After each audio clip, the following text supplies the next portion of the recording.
Hello friends, welcome to my YouTube channel. तो मैं NEET 2025 के लिए प्रिपेयर कर रही हूँ। तो मैं आपको आज बताने वाली हूँ कि मेरे टेस्ट में मार्क्स कैसे भरे।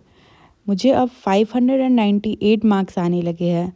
तो चलिए मैं आपको बताती हूँ कि मैंने क्या क्या किया जिससे कि मेरे मार्क्स बढ़ने लगे। तो पहला पॉइंट ये है कि शुरू से ही आपके टेस्ट में मार्क्स एकदम 500 या 600 नहीं आने लगेंगे। शुरू में आपके मार्क्स कम आएंगे तो आपको डिमोटिवेट नहीं होना है और उसी के साथ मेहनत करते रहनी है। धीरे धीरे ही आपके मार्क्स बढ़ेंगे। गाइज, ऐसा नहीं है कि सिर्फ आपके ही मार्क्स कम आते हैं, सबके मार्क्स कम आते हैं। मेरे भी मार्क्स बहुत ज़्यादा कम आते थे।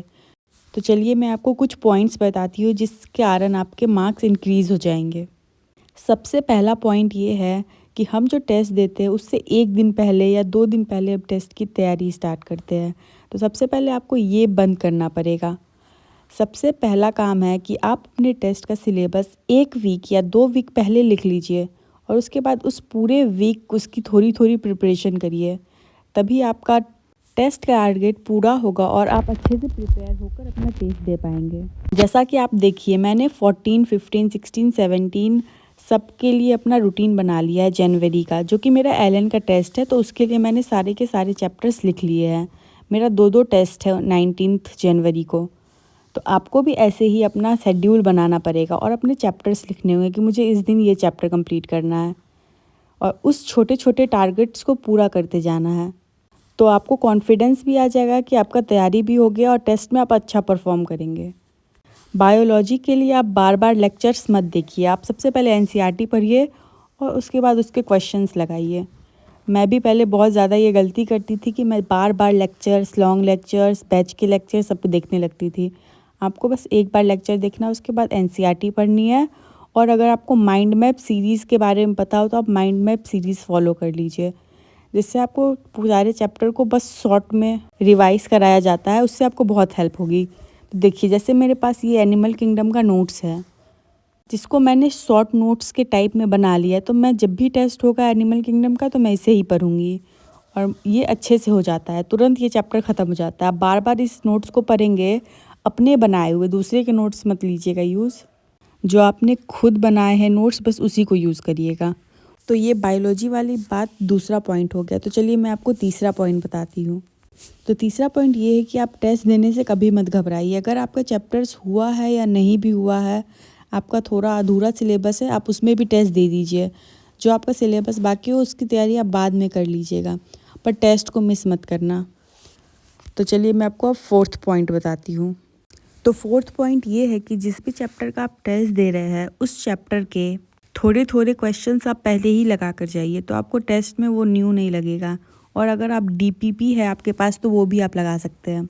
डीपीपी लगाने के बाद आपको उस चैप्टर में कुछ भी नयापन नहीं लगेगा। सारे डीपीपीज़ में सारे कॉन्सेप्ट क्लियर रहते हैं, तो आपको टेस्ट में थोड़ा आसानी ज़रूर हो जाएगा। ये देखिए गाइस, तो बीच वाले टेस्ट में मुझे आए थे 537 मार्क्स।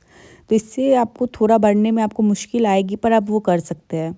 फिफ्थ पॉइंट ये है कि आप अपना शेड्यूल जो बनाते हो आप इस हिसाब से नहीं बनाइए कि आपको 5 से 8 ये सब्जेक्ट पढ़ना है, 8 से 9 ये पढ़ना है। ऐसे नहीं, आपको एक टारगेट अचीव करना है जो कि आप सुबह में ही लिख लीजिए या रात को ही लिख लीजिए और उसके बाद उस टारगेट को उस दिन कंप्लीट करिए, चाहे आपको कितना भी टाइम लगे।